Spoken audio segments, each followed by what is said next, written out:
धनगाड़ से मैं केत की कवरेज आपके पास हर वक्त की हम पहुंचा रहे हैं। इस वक्त हमारे साथ मौजूद हैं धनबाद जिला कांग्रेस व्यापार प्रकोष्ठ के जिला अध्यक्ष प्रभात सुरोलिया जी।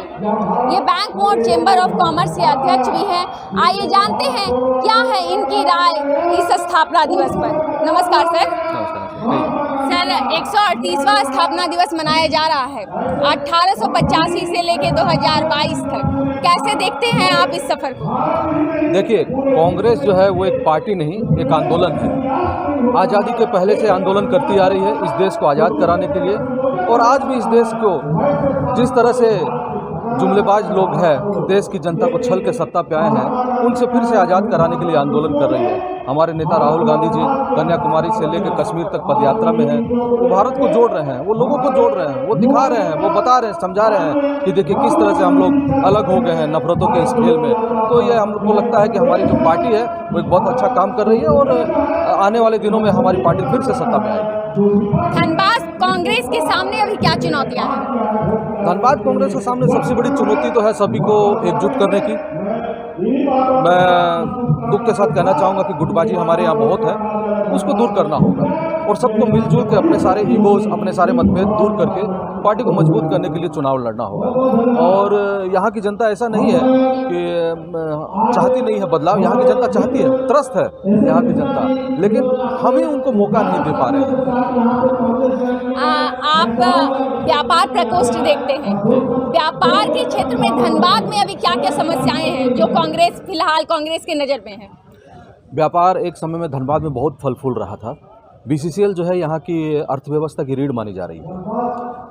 बहुत सारे उद्योग धंधे उसी से चल रहे थे और उसी को लेकर यहाँ पे बने थे। दुकानें भी बहुत सारी उन्हीं को लेकर बनी थी इंडस्ट्रियल मटेरियल देने के लिए। विगत कुछ दिनों से हम देख रहे हैं कि बीसीसीएल की पॉलिसी जो है वो चेंज हो गई है खरीदारी को लेकर, जिसके कारण यहाँ के उद्योग धंधे बंद हो रहे हैं क्योंकि उनके पास में मार्केट नहीं बच रहा है। और धनबाद वैसे भी कनेक्टिविटी का धनबाद में अभाव है, न एयरपोर्ट है, न यहाँ पे हमारे यहाँ बहुत सारी ट्रेनें हैं लंबी दूरी की, जिसके कारण यहाँ से बाहर के लोग भी नहीं आ रहे हैं। तो यहाँ पे जो है अब व्यापार बहुत निम्न स्तर पे जा रहा है, जिसकी वजह से व्यापारी भी बहुत परेशान है। तो कांग्रेस को अब चाहिए कि कम से कम आने वाले दिनों में एक ये मुद्दे को केंद्र में उठाए, बीसीसीएल जैसी कंपनियों को कहे कि स्थानीय व्यापारियों से स्थानीय उद्योग को बढ़ावा देने के लिए यहाँ से मटेरियल खरीदे, तभी यहाँ की अर्थव्यवस्था वापस चलेगी। आज बीसीसीएल जो है आउटसोर्सिंग पे काम कर रही है, तो आउटसोर्सिंग पे काम करने के कारण बाहर की कंपनियाँ, बाहर के लोग यहाँ पे आते हैं, वो यहाँ से पैसा बाहर ले जाते हैं, तो यहाँ पे तो कुछ बचता नहीं है। तो मुझे लगता है कि व्यापार को बढ़ाने के लिए हमारी पार्टी को अब आगे आना होगा,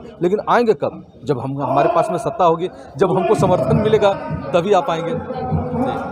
व्यापार प्रकोष्ठ का जिला अध्यक्ष होने के नाते 2023 में क्या मेन मुद्दा रहेगा जिसको आप उठाएंगे?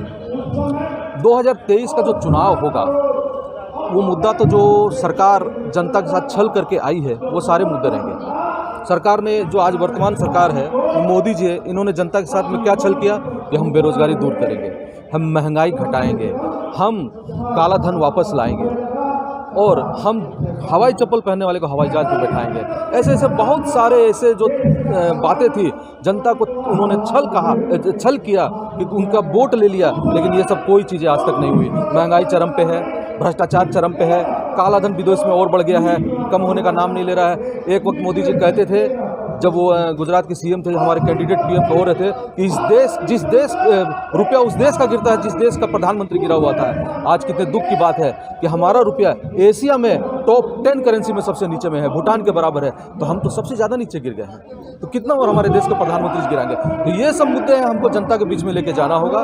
महंगाई का हो गया, भ्रष्टाचार का हो गया, बेरोजगारी का हो गया, अर्थव्यवस्था का मुद्दा हो गया। आज अर्थव्यवस्था में देखिए, आज ही की खबर है, एक अखबार में मैं सुबह पढ़ा था, हमारे पास में हमारे ऊपर में 147 लाख करोड़ का कर्जा हो गया है। 2013 में हमारे यहाँ 41 लाख का करोड़ का कर्जा था, आज इतना कर्जा बढ़ गया। और इस साल हमारा इतना कर्जा बढ़ा है जितना श्रीलंका के ऊपर में था, और वो दिवालिया हो गया है। तो स्थिति बहुत भयावह होने वाली है आने वाले दिनों में। तो ये सब बातों को हम जनता के बीच में लेके जाएंगे और स्थानीय मुद्दे लाएंगे, स्थानीय मुद्दों को भी लाएंगे। हमारा स्थानीय मुद्दा बहुत है, यहाँ पे ट्रिपल इंजन की सरकार रही, कुछ लोग कहते थे डबल इंजन, राज्य में और केंद्र में, निगम में भी उनकी सरकार थी, बावजूद यहाँ पे विकास कुछ भी नहीं हुआ। आप देखेंगे ये लोग कहते हैं कि हमने स्ट्रीट लाइट लगाई, हमने सड़कें चौड़ी की, तो क्या ये कि हम सिर्फ इसी के लिए, इतना से के लिए यहाँ पे हैं? हम सबसे ज़्यादा राजस्व देते हैं रेलवे में, हम सबसे ज़्यादा बिजली देते हैं, कुछ भी नहीं है हमारे पास में। तो ये जो स्थानीय मुद्दे हैं ये भी बहुत ज़ोर शोर से हम लोग उठाएंगे और निश्चित रूप से जनता हम लोग को साथ देगी, ये मैं मानता हूँ। सर, निगम चुनाव से क्या उम्मीद है? निगम चुनाव तो स्थानीय सरकार होती है, सरकार को जल्द से जल्द इसको कराना चाहिए। हम भी इस सरकार में सहभागी हैं, लेकिन मैं कहना चाहूँगा माननीय मुख्यमंत्री जी से कि जल्द से जल्द कराए, ताकि क्या स्थानीय सरकार काम करे तो जो समस्याएं हैं उसका हम लोग समाधान कर सकें जल्द से जल्द।